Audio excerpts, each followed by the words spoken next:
ಗ್ರಾಮದಿಂದ ಮಂಜುಳಾ ಮಡವಾಳಪ್ಪ ಕಳಿಸ್ತಾರ ಮಾತಾಡೋದ್ರಿ. ನಮ್ಮ ಅಜ್ಜಾರ ಅಪ್ಪುಗಳ ಸರದಿ ಆಗದೈತ್ರಿ. ಅದು ದರಗಳ ಹತ್ರ ಜಾಗ ರೀ, ಖಾಲಿ ಜಾಗ ಐತ್ರಿ. ಅದನ್ನ ಈಗ ನಮ್ಮ ಅಮ್ಮಾರು ತೀರ್ಕೊಂಡಿಂದ ನಮ್ಮ ಮನೆಯವ್ರು ತೀರ್ಕೊಂಡ, ನಮ್ಮ ಅಜ್ಜಾರು ತೀರ್ಕೊಂಡ್ರಿ. ನಮ್ಮ ಅಮ್ಮಾರು ಈಗ ಮನೆ ತೀರ್ಕೊಂಡಿಂದ ಇನ್ನೂ ಒಂದು ತಿಂಗಳು ಆಗಿದೆ ಅವ್ರು ತೀರ್ಕೊಂಡ. ಇವ್ರು ಯಾರು ಕೇಳಾರಿಲ್ಲ ಅಂತೇಳಿ ಗರಗ ಗ್ರಾಮ ಪಂಚಾಯತಿ PDO ಸರ್ ಅವರು ಬೇರೆ ಬಾಬುಜಾನ್ ಪಾಟೀಲ್ ಅವ್ರ ಹೆಸರಿಗೆ ಇದನ್ನ ಹೆಸರು ಕುಂದಿಸ್ಯಾರ. ಇನ್ನು ನಾವು ಅದ್ರ ನಮ್ಮ ಮಕ್ಕಳು ಅದಾರ, ನಮ್ಗೆ ಏನು ಹೇಳಿಲ್ಲ ಅಂತ ತಿಳಿಸ್ಬಂದು ಒಳಗಿನೊಳಗ ಅವರ ದುಡ್ಡು ತಗೊಂತಾರ. ಅವ್ರಿಗೆ ಅವ್ರ ಹೆಸರು ಅದ್ರೊಳಗೆ ಪಂಚಾಯತಿ ಒಳಗೆ ಕುಂದಿಸ್ಯಾರ.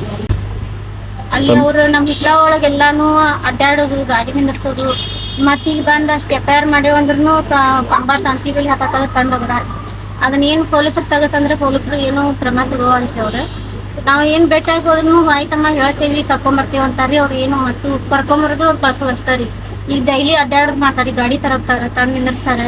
ನಾವು ಕೇಳಾಕದು ಹೋದ್ರೆ ಅವ್ರು ಹೆಂಡತಿ ಜನ್ನತಿ ಬಾಬುಜಾನ್ ಪಾಟೀಲ್ ಅಂತೇಳಿ ಕೇಳಾಕ ಹೊಡ್ಯಾಕ ಬಡ್ಯಾಕ ಅವಾಚ ಪದದಿಂದ ಬೈಯಾಕನ ಬರ್ತಾರೆ. ಒಳ್ಳೆ ಇಡಾರ ಒಬ್ರು ಹೆಣ್ಮಕ್ಳು ಈ ನಮ್ಮನೆ ಮಾಡ್ಕೊತ ಹೋದ್ರೆ ನಾವು ಯಾರತ್ರ ಹೋಗಿ ನ್ಯಾಯಕ್ಕೆ ಹೋದ್ರಿ? ನಿಮ್ಮ ಹೆಸರು? ಮಂಜುಳಾ ಮಂಜುನಾಥ್ ಹಿರೇಮನೆ ಅಂತೇಳಿ DSS ಉತ್ತರ ಕರ್ನಾಟಕ ಅಧ್ಯಕ್ಷ ಮಾತಾಡೋದು.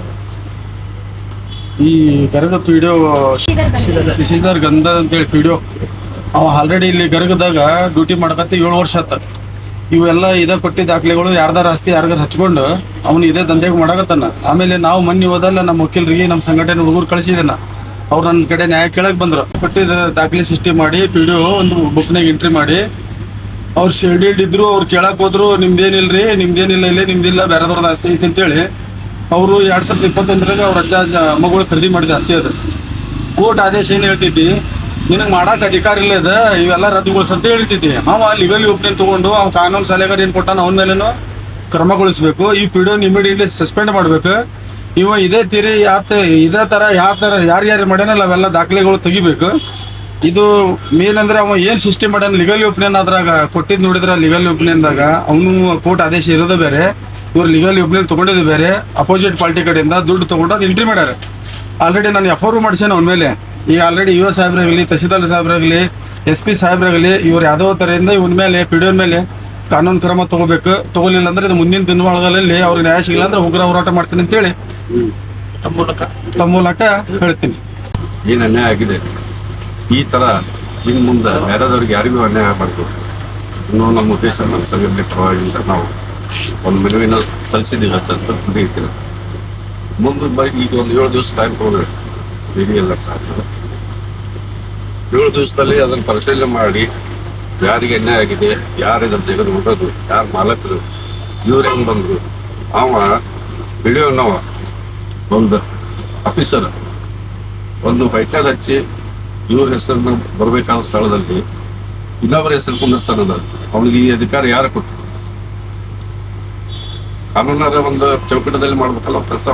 ಕಾನೂನು ಚೌಕಟ್ಟಿಲ್ಲ, ಏನು ಇದೇ ತರ ಇನ್ನೂ ಎಷ್ಟು ಜನ ಮಾಡಿದ್ರು ಏನ್ ಮಾಡಿದ್ರು ಗೊತ್ತಿಲ್ಲ.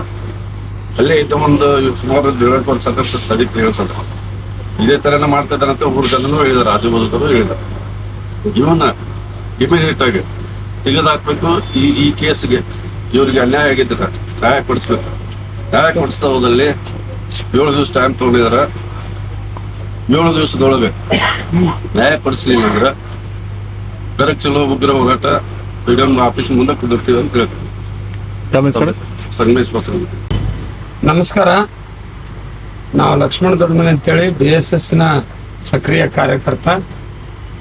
ಏನು ಗರಗ ಗ್ರಾಮ ಪಂಚಾಯತಿ PDO ಅವರು ಒಬ್ಬ ಬಡ ನೊಂದ ಮಹಿಳೆಗೆ ಅನ್ಯಾಯ ಮಾಡಿದ್ದಾರೆ.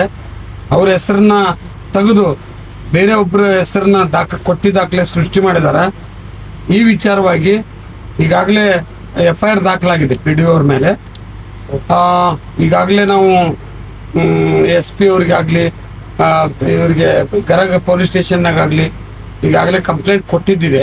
ಇವತ್ತು ನಮ್ಮ ಜಿಲ್ಲಾ ಪಂಚಾಯತಿ ಮುಖ್ಯ ಕಾರ್ಯನಿರ್ವಾಹಕ ಅಧಿಕಾರಿಗಳು CO ಸಾಹೇಬರಿಗೆ ನಮ್ಮ DSS ವತಿಯಿಂದ, ಕೆಂಪು ಸೇನೆ DSS ವತಿಯಿಂದ ಮನವಿ ಕೊಟ್ಟು 7 ದಿವಸಗಳೊಳಗಾಗಿ ಈ ಸಮಸ್ಯೆಗೆ ಸೂಕ್ತ ಪರಿಹಾರ ಕೊಡಬೇಕು. ಅದೇನು ತಿದ್ದುಪಡಿ ಮಾಡಿದಾರ ಆ PDO ಮೇಲೆ ಕ್ರಮ ಆಗಬೇಕು. ಇಲ್ಲ ಅಂತಂದ್ರೆ ನಾವು ಮುಂದಿನ ದಿನಗಳಲ್ಲಿ ಉಗ್ರ ಹೋರಾಟ ಮಾಡ್ತೀವಿ ಅಂತೇಳಿ ಈಗ ನಮ್ಮ ನಾಯಕರುಗಳೆಲ್ಲ ಹೇಳಿದ್ದಾರೆ. ಆ ಪ್ರಕಾರ ಆ ಹೋರಾಟದಲ್ಲಿ ಎಲ್ಲರೂ ಕೂಡ ನಾವು ಭಾಗವಹಿಸ್ತೀವಿ. ಆ ಮಹಿಳೆಗೆ ನ್ಯಾಯ ಸಿಗುವವರೆಗೂ ನಾವು ಯಾವುದೇ ಕಾರಣಕ್ಕೂ ವಿರಮಿಸಂಗಿಲ್ಲ. 7 ದಿವಸ ಟೈಮ್ ಹೇಳಿದ್ದಾರೆ ಮುಖ್ಯ ಕಾರ್ಯನಿರ್ವಾಹಕ ಅಧಿಕಾರಿಗಳು. 7 ದಿವಸ ಕಾಯ್ದು ಮುಂದಿನ ದಿನಗಳಲ್ಲಿ ನಾವು ಉಗ್ರ ಹೋರಾಟವನ್ನು ಮಾಡ್ತೀವಿ.